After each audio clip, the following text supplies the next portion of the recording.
কৃষি বিষয়ক ইউটিউব চ্যানেলে আপনাদের সকলকে স্বাগত জানাই।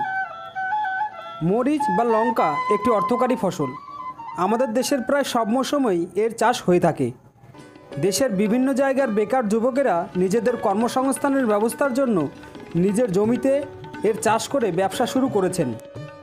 অনেকে আবার নিজের জমি না থাকায় লিজ বা বর্গা নিয়েও এর চাষ করছেন। আপনিও চাষ শুরু করে ব্যবসা করতে পারেন।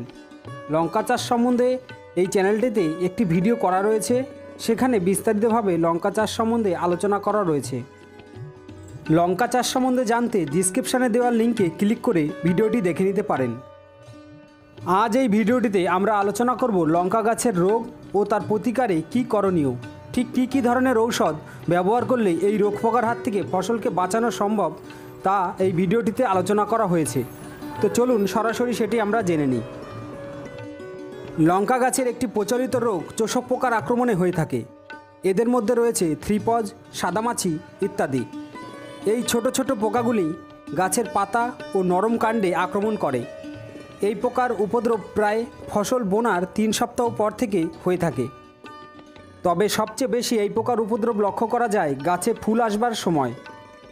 এই পোকার কারণে গাছের পাতা কুঁকড়ে যেতে দেখা যায় এবং সেই সঙ্গে গাছের বৃদ্ধি ব্যাহত হয়। এই পোকার আক্রমণে ফলের উপর কালো কালো দাগ দেখা যায়। লঙ্কা গাছে সাদামাছির আক্রমণও দেখতে পাওয়া যায়। এই পোকা গাছের পাতার রস চুষে গাছকে দুর্বল করে ফেলে।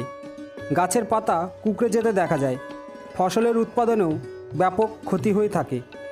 এই রোগ পোকার হাত থেকে ফসলকে বাঁচাতে ব্যবহার করবেন কীট পোকা আক্রমণের শুরুতে নিম তেল 5 মিলি প্রতি লিটার জলের সঙ্গে মিশিয়ে স্প্রে করতে পারলে এই রোগের হাত থেকে ফসলকে বাঁচানো সম্ভব। এছাড়া ডাইমিথয়েট 30 ইসি 30 মিলি হারে প্রতি 15 লিটার জলের সঙ্গে ভালোভাবে গুলে স্প্রে করে দিতে হবে। লঙ্কা গাছে চোষক পোকার আক্রমণ বেশি হলে 15 গ্রাম অ্যাসিফেট 15 লিটার জলের সঙ্গে গুলে স্প্রে করে দিতে হবে। এছাড়া লঙ্কা গাছে মাকড়ের আক্রমণ দেখতে পাওয়া যায়। এই পোকা পাতার নিচের রস চুষে গাছকে দুর্বল করে ফেলে। পরিণামে গাছের পাতা নিচের দিকে মুড়ে যায়।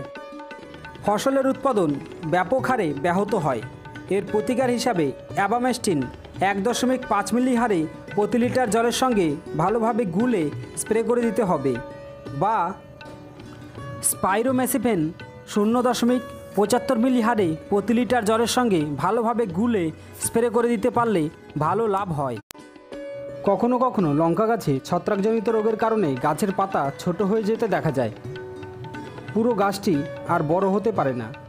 এই রোগটি সাদামাছির দ্বারা এক গাছ থেকে অন্য গাছে ছড়িয়ে পড়ে। আবার কখনো এই ছত্রাকজনিত কারণে গাছের নতুন পাতায় হলুদ রঙের ছোট ছোট দাগ দেখা যায়। গাছের পুরনো পাতায় জলছোপের মতন দাগ দেখতে পাওয়া যায়। পরবর্তীতে পাতাগুলি ঝরে পড়ে। এটি একটি বীজবাহিত রোগ। এর প্রতিকার হিসাবে বীজ বোনার আগে ট্রাইকোডার্মা 4 গ্রাম ও ম্যাটালাস্কিল 6 গ্রাম প্রতি কিলো বীজের সঙ্গে ভালোভাবে মিশিয়ে বীজ শোধন করে নিয়ে বীজ বুনলে এই রোগের হাত থেকে ফসলকে বাঁচানো সম্ভব। অন্যান্য ফসলের মতন লঙ্কা গাছেও ফল ছিদ্রকারী পোকার আক্রমণ দেখতে পাওয়া যায়। এই পোকা ফল ছিদ্র করে ফসলের ক্ষতি করে থাকে। এই পোকা রাত্রিতে ফলে আক্রমণ করে ও দিনে মাটির ফাটলের ভিতরে লুকিয়ে থাকে, তাই একে সহজে খুঁজে পাওয়া যায় না। এই পোকার প্রতিকার হিসাবে পোকা আক্রমণের প্রথম অবস্থায় পোকা দমনের জন্য ব্যবহার করবেন নিম তেল 5 মিলি হারে প্রতি লিটার জলের সঙ্গে গুলে ভালোভাবে স্প্রে করে দিতে হবে, তবেই কিন্তু এই পোকা তাড়ানো সম্ভব। এছাড়া উপদ্রব বেশি হলে স্পাইনোসেট 4 মিলি হারে প্রতি লিটার জলের সঙ্গে ভালোভাবে গুলে স্প্রে করতে পারলে কিন্তু ভালো ফল পাওয়া যায়। এছাড়া লঙ্কা গাছে সাদা লটের আক্রমণ দেখতে পাওয়া যায়। প্রথম বছর এই পোকা গাছের গোড়ায় প্রচুর ডিম পাড়ে। সেই ডিমগুলি থেকে পোকা বের হয় এবং তা গাছের শিকড়কে খাদ্য হিসাবে গ্রহণ করে, ফলে গাছ দুর্বল হয়ে পড়ে। এই রোগের হাত থেকে ফসলকে বাঁচাতে নিমখোল 1000 কিলোগ্রাম প্রতি হেক্টর জমিতে জমি তৈরির সময় সেচ চাষের সময় দিয়ে মাটির সঙ্গে ভালোভাবে মিশিয়ে দিতে পারলেই এই রোগের হাত থেকে ফসলকে বাঁচানো সম্ভব। এছাড়া লঙ্কা গাছে ফল বা ফুল ঝরা রোগ দেখতে পাওয়া যায়। এর ফলে গাছের ফুল ফল হওয়ার আগেই ঝরে পড়ে। গাছের ফল ঝরার হাত থেকে ফসলকে বাঁচাতে বা ফুল ঝরার হাত থেকে ফসলকে বাঁচাতে আপনারা ব্যবহার করবেন ম্যানকোজেব বা মেটালাস্কিল জাতীয় ঔষধ এই সমস্ত ঔষধগুলি নিকটবর্তী সরকার স্বীকৃত ঔষধ বিক্রেতাদের কাছে পেয়ে যাবেন। এই নামের ঔষধ না পাওয়া গেলে আপনারা কৃষি আধিকারিক এবং ঔষধ বিক্রেতাদের পরামর্শ নিতে পারেন। ভিডিওটি ভালো লাগলে ভিডিওটিতে লাইক দিয়ে ভিডিওটি শেয়ার করুন।